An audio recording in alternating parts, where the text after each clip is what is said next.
Hello and welcome to PLSQL video tutorials. In this video, we'll discuss PLSQL triggers.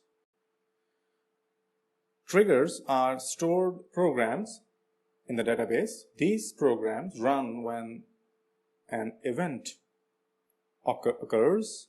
These triggers run automatically on such events. Such events can be of three types. Firstly, when data is changed by the users. These events can be called DML events. Secondly, when data definition is changed, these kind of events can be called DDL events.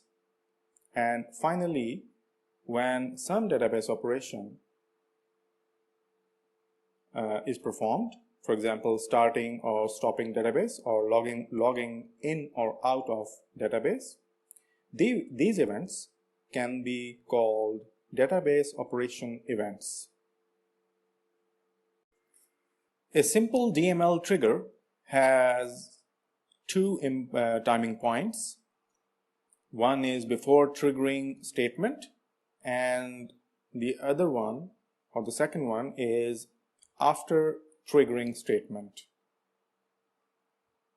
Simple DML triggers or before and after DML triggers can be fired on tables and updatable views. In this example, we are creating a trigger by using create or replace trigger keywords. After that, we provide name of the trigger, which is before DML notice in this case. In the next line, before delete or insert or update means that it will fire before delete, insert or update statements. On hr.employees means that it will be fired on this table. For each row means that it's a row level trigger and will be triggered for every row involved. The trigger simply will print out a message, DML operation, whenever it will fire. Now let's compile it. Now run statement that updates some rows.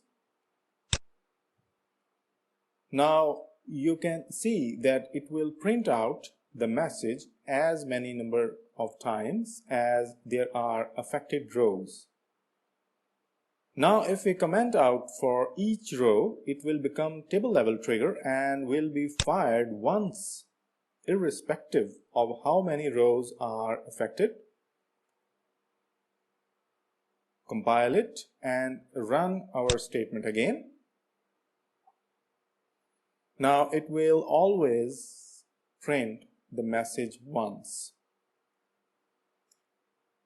Now we'll include for each row again and compile the trigger. Okay, now let's check this trigger by inserting a record in hr.employees table.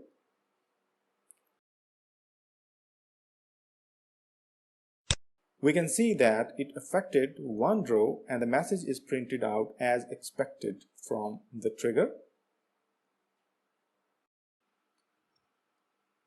To check if it works with delete statement, we'll issue a delete statement.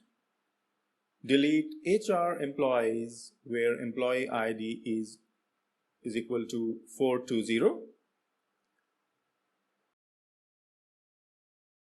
and trigger fired and printed out the message we provided in the trigger.